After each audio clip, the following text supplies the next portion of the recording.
I used to be proud of how fast I moved. 5 channels, constant output. Always the next thing, always optimizing, always filling the gaps where silence might have lived. If I sat still for 20 minutes, I felt like I was failing, like the stillness itself was a problem to be solved. I told myself this was discipline, this was building, this was what serious people do. And then my spine gave out. Not dramatically, gradually. The kind of breakdown that happens when a body has been ignored long enough that it stops asking politely and starts demanding. And I was forced to slow down, not by choice, by physics. And something strange happened in that forced stillness. I started to notice things I had been moving too fast to see.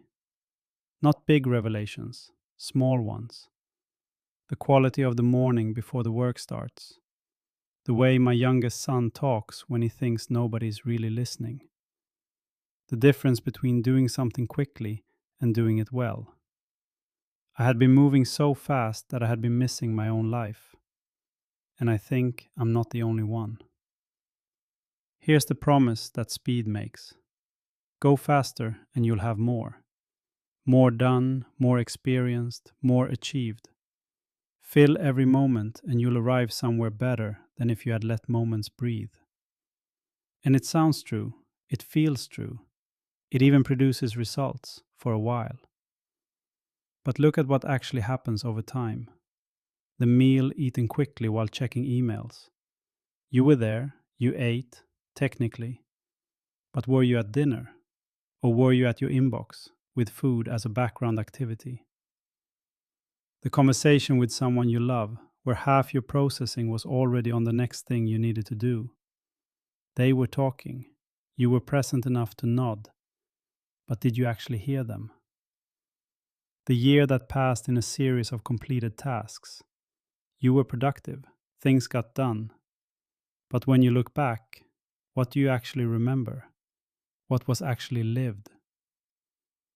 Schopenhauer, who was difficult about most things but occasionally correct, wrote that speed is the great thief. Not time itself, speed. The thing that takes you out of each moment before you've actually been in it. And I felt this in my own life with uncomfortable clarity. I was producing, publishing, building, and I was also, somehow, not quite present for any of it. Moving through experiences rather than having them. Checking boxes rather than living moments. The output was real. The experience of it was strangely hollow. Here's what I think is actually happening. The brain has a limited capacity for processing experience. When you're moving slowly enough, that capacity is pointed at what's in front of you. The conversation, the meal, the problem you're working on, the person in the room. When you're moving fast, when the next thing is already competing with the current thing for your attention, that capacity is split. And split attention is not the same as full attention. It's not half of full attention. It's a qualitatively different thing. The meal eaten with full attention and the meal eaten while scrolling are not the same meal eaten at different speeds. They are different experiences. One of them happened, the other one was processed. And we are filling our lives with processed experiences, technically present, experientially absent. This is not a technology problem, though technology amplifies it.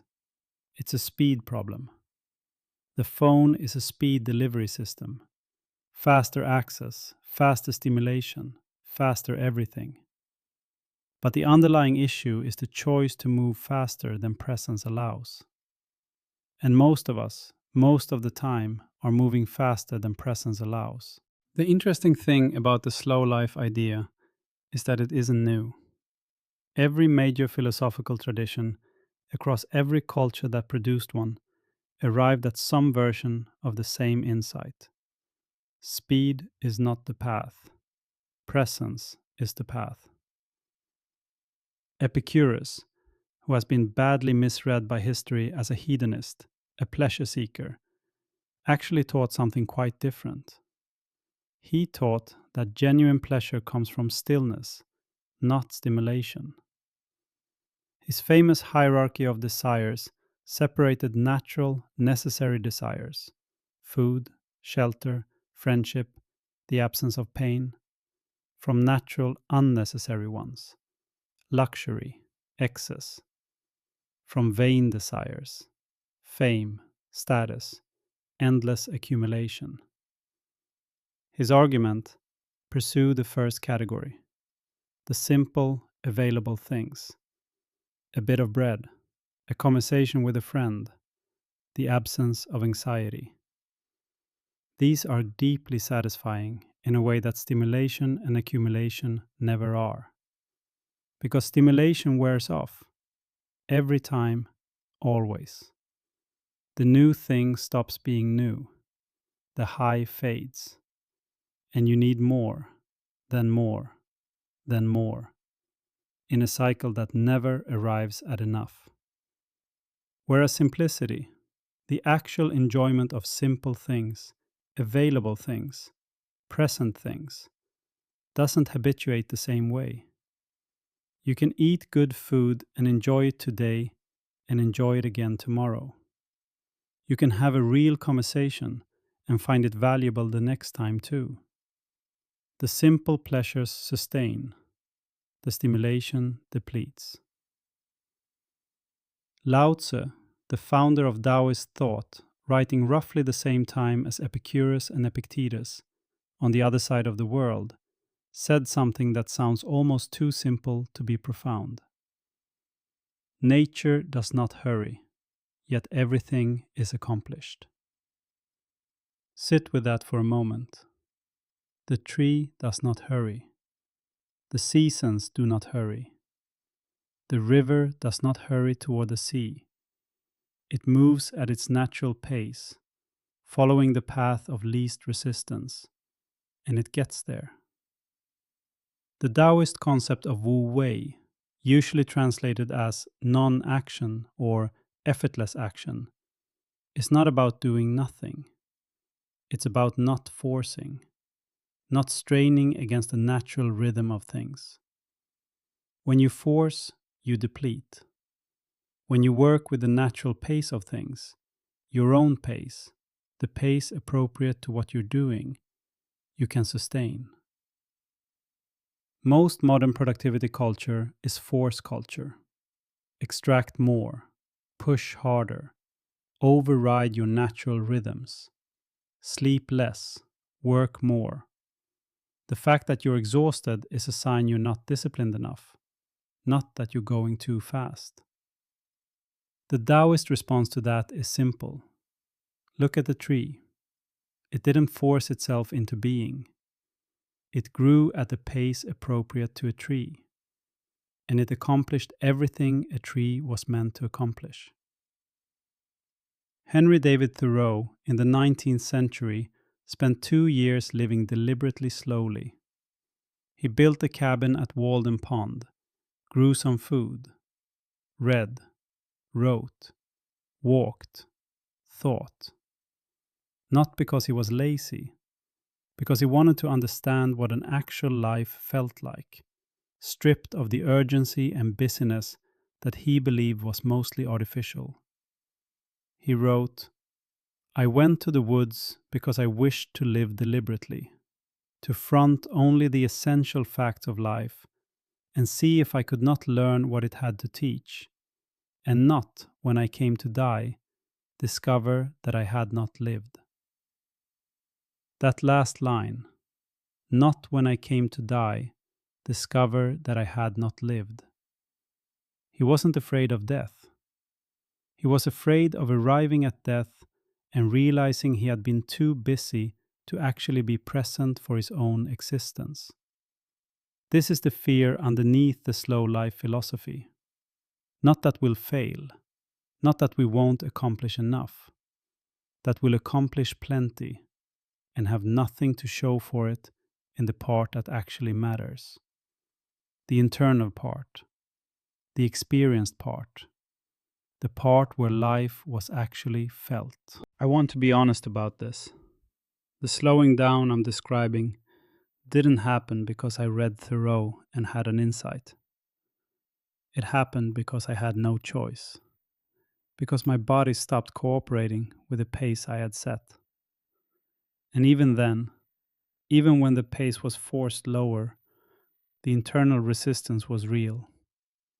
Part of me felt like I was failing, like slower meant less, like the output I wasn't producing was proof that something had gone wrong.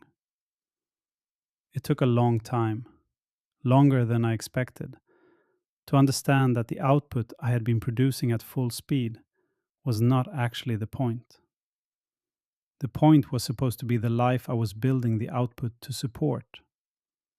And the life, my sons, my marriage, my actual experience of existing, that had been receiving what was left after the output, which was not much. The slowness forced a question I had been avoiding. What is this for? Not the channels, not the income, not the systems and the plans and the projects. What is the whole project of my life actually for? And the answer, when I sat with it honestly, was not the output. It was the people, the experience, the quality of the daily thing, not the achievement of the eventual thing. I had been building toward a future where I could be present, and I had been absent in the present while building toward it. That inversion, present absence, absent presence, is the core of what the slow life philosophy is addressing. You can't live in the future you're building. You can only live in the moment you're in. And if you're always in the next moment, you're never in any moment at all. I want to be practical here, because I'm not interested in philosophy that stays at the level of philosophy. What does slowing down actually mean on a Tuesday, when there's work to do and children who need things and a spine that's arguing? Here's what I've found. Not as prescriptions, as observations from my own experience. First, the morning belongs to you before it belongs to anything else.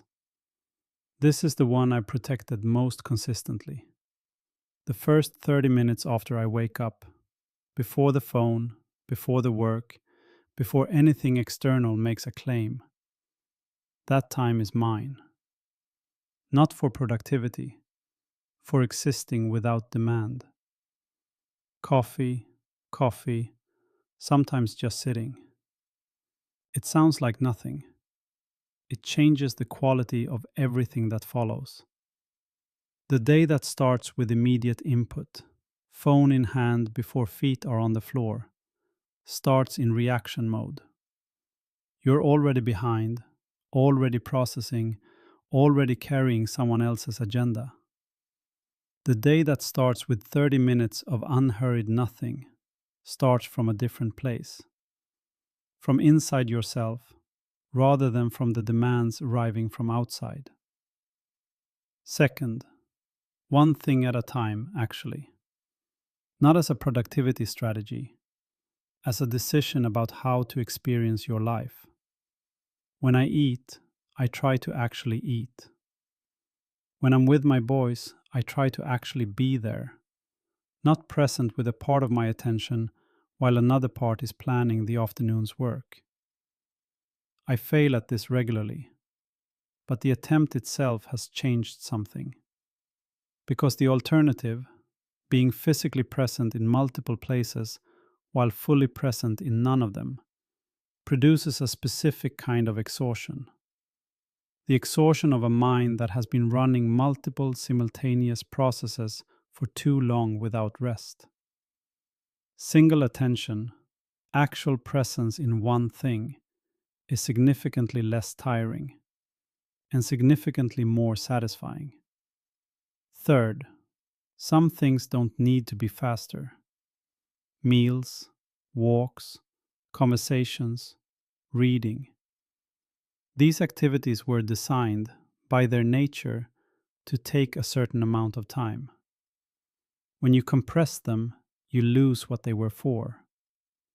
A meal eaten in 10 minutes is fuel. A meal eaten in 30 minutes, tasting the food, maybe talking, existing without urgency. That's nourishment. Same calories, completely different experience. I've started treating certain parts of my day as protected from optimization. Not everything needs to be efficient. Some things are valuable precisely because they're slow. I can't talk about speed and slowness without talking about the phone. Not because it's the only issue, but because it is the primary delivery mechanism for the speed problem in most people's lives. The phone is a speed machine. It delivers stimulation faster than almost anything else available. It gives you access to more things more quickly than any previous technology in human history. And it trains your nervous system to expect that speed, to need it, to find anything that doesn't deliver stimulation at that rate to be intolerably slow. This is the spice tolerance problem again. When your baseline is the phone's pace of delivery, constant, rapid, varied, optimized for engagement, the natural pace of life feels painfully slow. A conversation is slower than a feed. A book is slower than a video. Sitting with your own thoughts is the slowest thing of all. So the nervous system that has been trained on the phone's speed finds conversations boring, books difficult to concentrate on, and quiet genuinely uncomfortable. Not because these things are bad, because the comparison point has been shifted. The solution is not to throw the phone into a lake, though sometimes that's tempting. It's to create genuine offline time, not as punishment, as maintenance. For me, this looks like the morning belongs to me before the phone. Evening, after a certain hour, the phone goes in another room. And there are periods in the day, not many, not long, where I'm doing one thing, offline, without input. The quality of thought available in those periods is different from the quality of thought available during continuous connectivity. Slower, but also deeper, more original, more actually mine rather than the reaction to what I've just consumed. The phone doesn't go away, but it doesn't get to run the whole show. The man who slows down doesn't lose. I know that sounds counterintuitive. Everything in the culture says the opposite. Move fast, don't stop. The ones who pause fall behind. But behind what? Behind other people who are also moving fast, who are also not quite present for their lives, who are also building toward a future where they'll finally have time for what matters. That race has no finish line. And the prize, when you get there, is the realization that you missed the thing you were racing toward while you were racing. I'm not fully there. I'm still working at this. Still fighting the pull toward speed, toward more output, toward the next thing before the current thing is finished. But I've had enough experience of the slower version, forced on me by circumstance, eventually chosen by something closer to wisdom, to know that it's real. The smaller amount of time that is actually lived beats the large amount of time that is technically passed. The conversation that is actually had beats the 100 conversations that were half had. The moment that is actually in, fully, presently, without the next moment competing for attention, is worth more than 100 moments moved through quickly on the way somewhere else. Slow down, not forever, not completely, not in ways that abandon your responsibilities, but enough. Enough to actually be in the life you're building. Leave a comment. Tell me where you're rushing when you don't need to. See you in the next one.